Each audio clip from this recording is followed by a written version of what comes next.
Systems of equations. All right, we're going to be learning how to solve systems of equations. And there are three methods that we're going to learn: the addition and subtraction method, the comparison method, and the substitution method.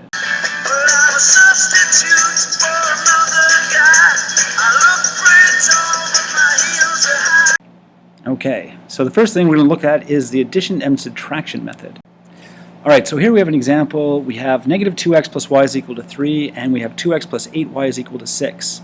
Okay, and if we add these together, the x's will totally cancel. Okay, so let's try to add these. We're going to use addition. So the negative 2x added to the 2x gives us 0.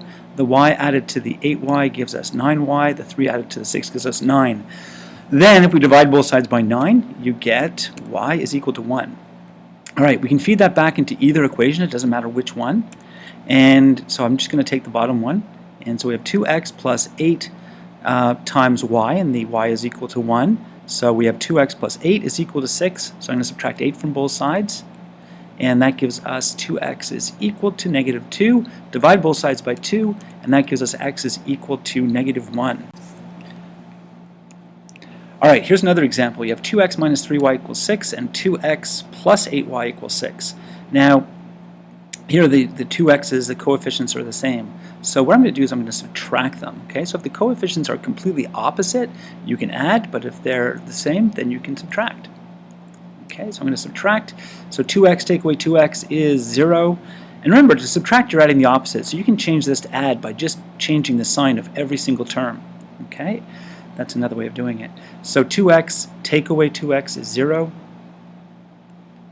X and negative 3y take away 8y is, well, you have negative 3y and negative 8y. You're going to put those together, negative 11y. And then 6 take away 6 is 0. So we have negative 11y equals 0.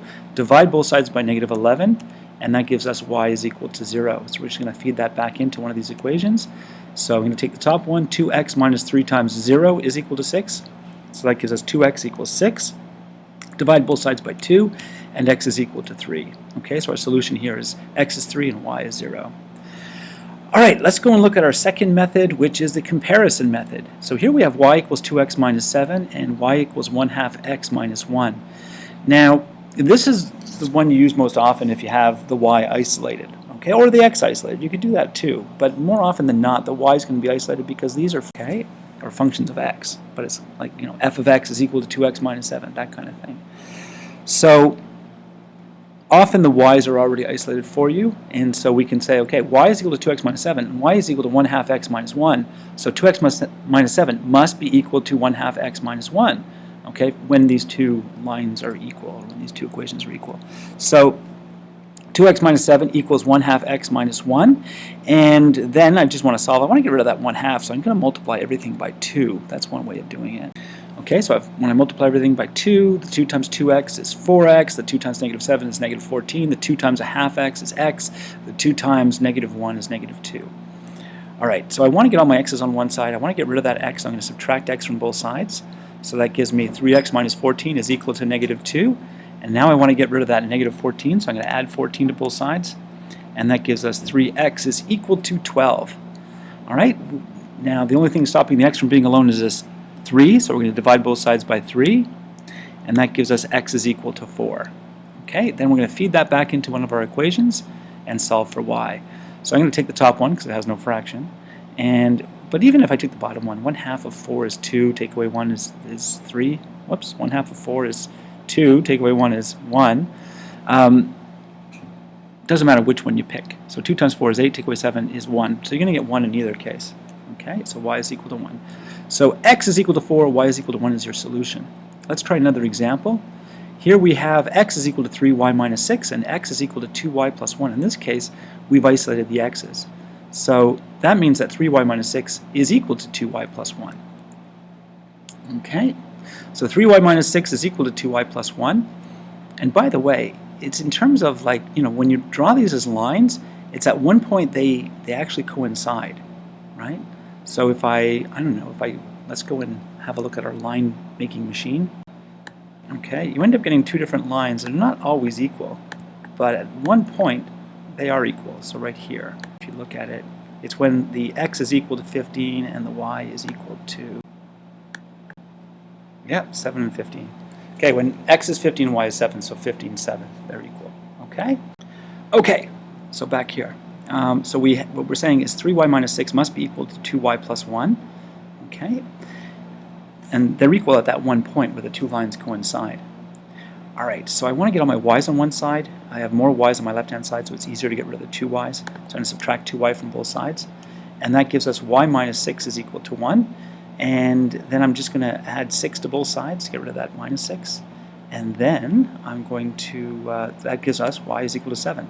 Alright, then I want to solve for x. So I'm going to feed this back into one of these equations. So I'm going to pick this one. So 2 times y is 7. So 2 times 7 plus 1. So I replace the y with 7. So we end up with 14 plus 1 is 15. So x is equal to 15. So our solution here is 15. When x is 15, y is 7. Okay, and that's it for the comparison method. Alright, the last method is substitution. The substitution method. And here I have y is equal to 4x minus 14. And here we have 3x plus 2y is equal to 5. And this one is really useful for like when you've isolated one variable. Okay? So if we have, what I'm going to do is I know that y is equal to 4x minus 14. Okay, so what we're going to do here is we know that y is 4x minus 14, so I'm just going to replace the y in the second equation with 4x minus 14. Okay, so I'm rewriting the second equation out, so we have 3x plus 2 times y, but y is 4x minus 14, so I replace it with brackets 4x minus 14. Remember from grade 7 we replace into brackets? This is one of the reasons why. So we have 3x plus 2 times 4x minus 14 is equal to 5. The 2 comes in multiplying the 4x, giving us 8x, and multiplying the negative 14, giving us negative 28. Alright, I want to add my like terms, so the 3x and the 8x make 11x. And I also want to get rid of this 28, so I'm going to add 28 to both sides. So that gives us 11x is equal to 33. Now I want to get rid of that 11, which is multiplying the x, so I divide both sides by 11, and x is equal to 3. And then I'm just going to feed that back into my equation up here. So y is equal to 4 times 3 minus 14. Okay, and that gives us y is equal to 12 minus 14, which is negative 2. So your solution is x is equal to 3 and y is negative 2. Let's do another example. Here we have x is equal to 3y minus 3 and 5x minus 2y is equal to 11. So I'm going to replace the x from the first equation into the second equation. So instead of writing x, I'm going to write bracket 3y minus 3. Okay, so I have 5, open bracket, 3y minus 3, close bracket, minus 2y, so that's the minus 2y is equal to 11. Then the 5 is going to come in, multiply the 3y, and multiply the negative 3, giving us 15y, and 5 times negative 3 is minus 15, minus 2y. I'm going to add my like terms. The 15 take away the 2y is 13y, so I'm left with 13y minus 15. 13y minus 15 is equal to 11. I want to get rid of that minus 15, so I'm going to add 15 to both sides. And that's going to give us 13y is equal to 26. I want to get rid of the 13, which is multiplying the y, so I'm going to divide both sides by 13. And that gives us y is equal to 2. So I'm going to feed that back into our equation up here. So I picked the first equation because it's easier, because we have, once we replace what y is, we'll have our answer. So x is equal to 3 times y minus 3 becomes x is equal to 3 times, now the y is 2, so 3 times 2 minus 3, which is 6 take away 3, which is 3. So x is 3. Okay, so our solution is x is 3 and y is 2. And that's it for systems of equations. Have a good day.